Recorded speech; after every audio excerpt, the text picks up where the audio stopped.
Got Gus and Boone, the Timworth. And Jeff's over here doing his scale thing. Jeff? Yeah, bub. What are you doing? How does that work? I got to tell how many footage I got to go with, boy. So you're measuring the small end inside the bark. Inside the bark, small end. And you're writing down a piece of paper. And what species it is, and then I calculate the footage tonight. You do it with every single log. Every log. You keep track of every little picking one, known by name. Yeah, kind of that way.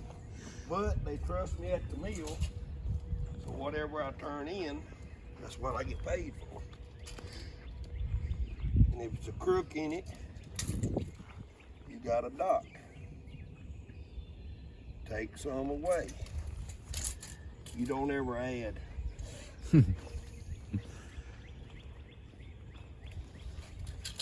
Don't send any back logs. See some that got holes or knots in them, you kick them out.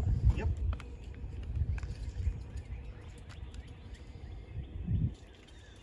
All right, I guess I better go get on the chainsaw. All right, sport. So this tree's 24, 25 inches chest height. Lowest cap face I see is right there. Very slick, very straight. Nice tree. He wants to go across the fence. We're gonna try to wedge him right there.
Tree.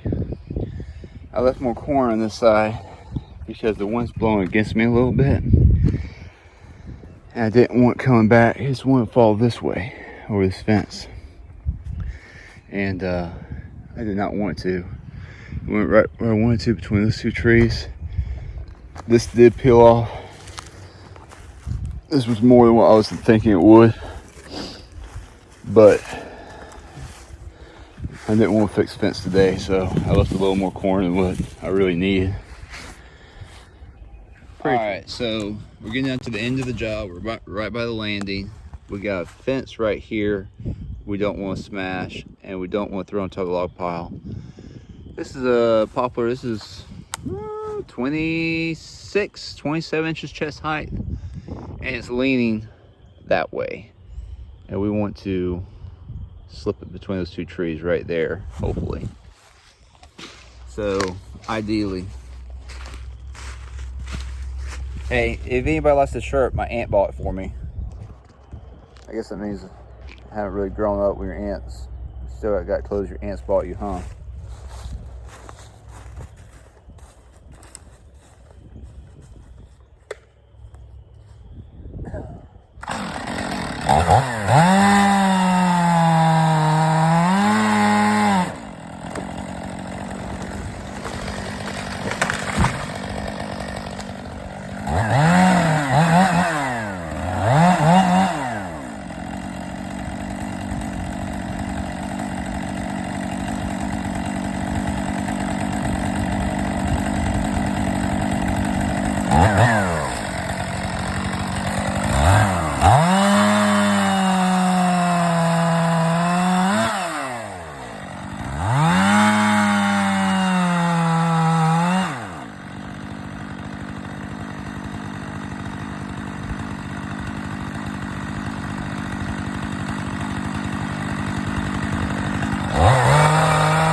Hey guys, so I obviously changed my mind on this dude right here, and I've noticed when I was looking at this, another timber cutter, you see that stump on the right there, his bar was running crooked, or he was trying to slip it off the stump, I'm not sure, but anyway, I didn't do that one. Notice that little twig there to the right too, and the bush beside that tree I'm cutting down, and see how they're waving? The wind's actually blowing decent this day, so that's partially why I changed my mind and how I was doing this.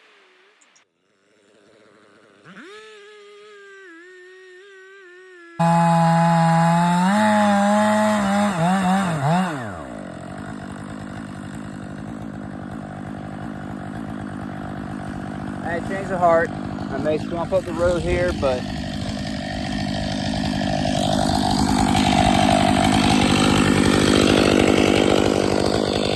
we'll see.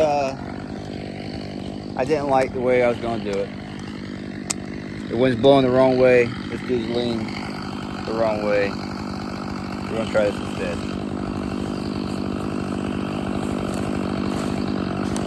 See here. You can see. Anyway, going to try to slip it between that tree and that tree, and it's a tight fit. It's a big tree top that's kind of flat. We'll rake those tree limbs, break that one tree limb off, and slip right in there if possible, and not swamp the road up. It's going to be precise.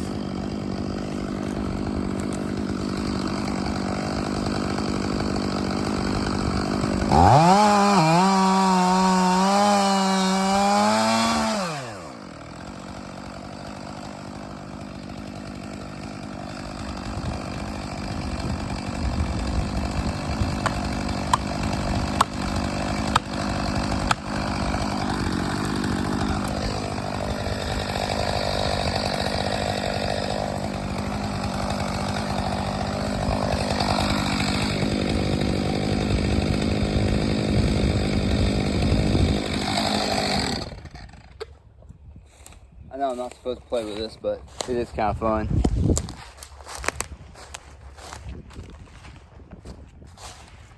It stopped. It was rocking back and forth with the wind.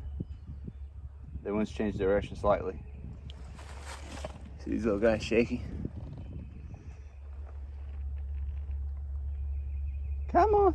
Oh well, it was rocking back and forth. I always think it's kind of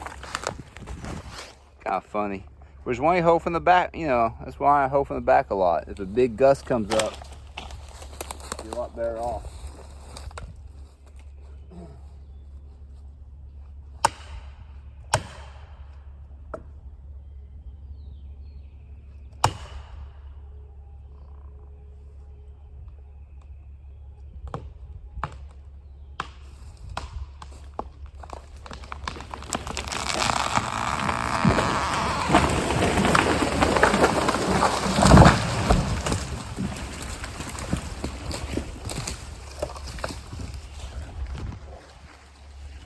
That went a little better than what I even thought. I didn't break that one limb off that I thought I would.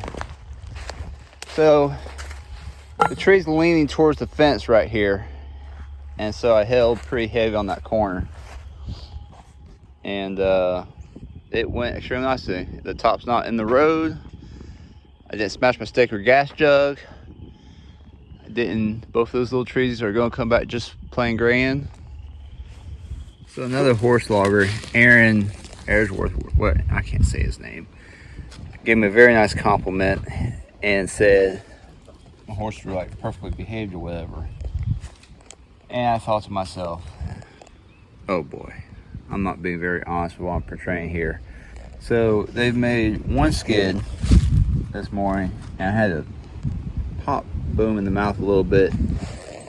When he pretty much always feels good, but it takes him about 2 days really working before he settles down, got normal ready to work.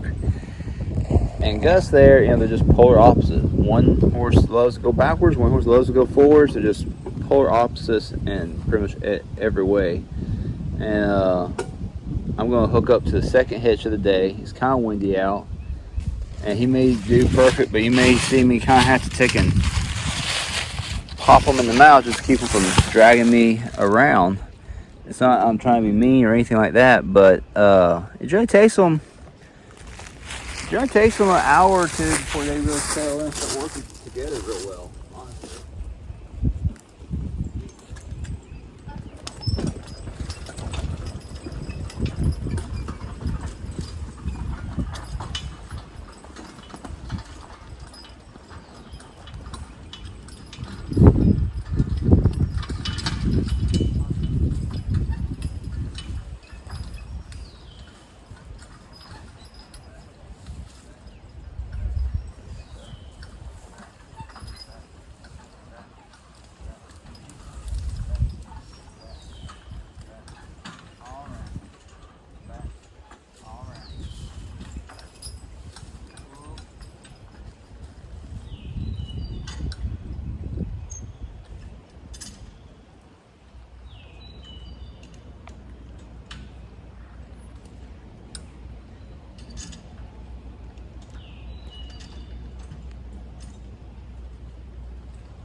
Didn't do too bad a time. A little bit hot. He kind of Boone's my favorite horse I've ever owned. That being said, he'll kind of also drive you a little nuts, especially when you're trying to keep him calm and it's hot out. Make him last a long time. Just keep him working. He's awesome. He's awesome anyway.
Alright, so I just came out with this white oak.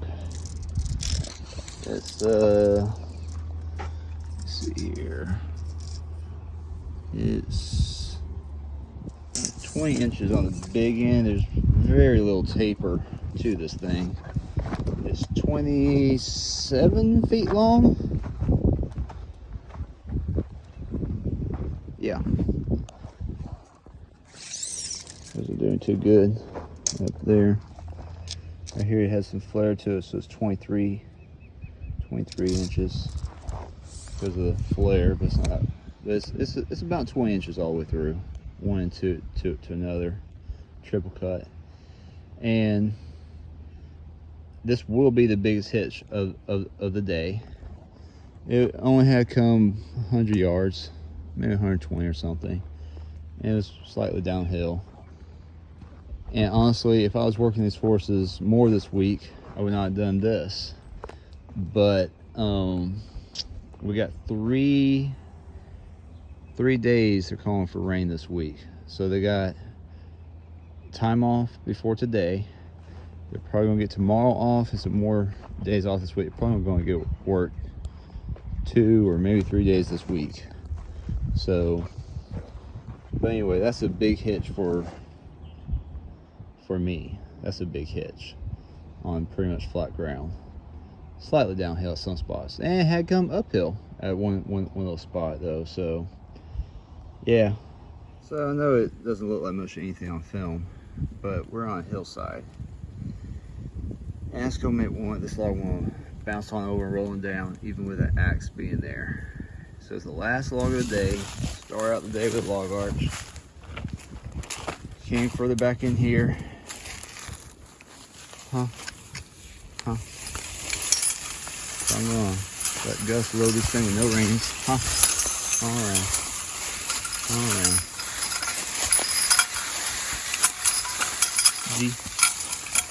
G Gus. Ooh. I'm gonna let Senor Gus load this thing with no reins so I can try and help grab this log with the peavy hook.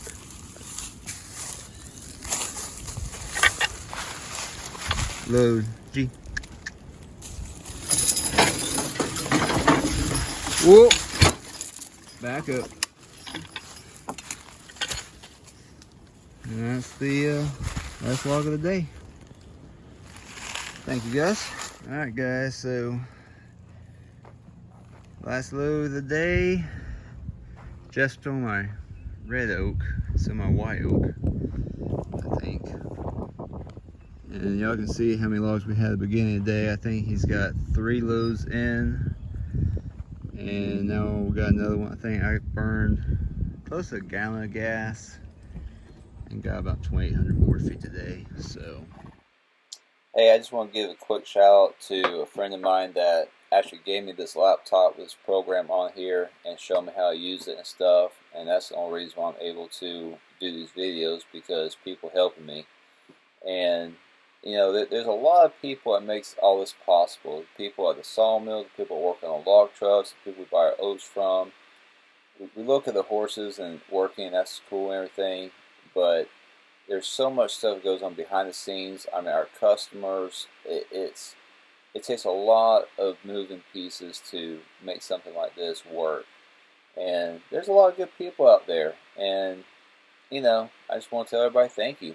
And thank y'all for watching. So, have a good one, guys.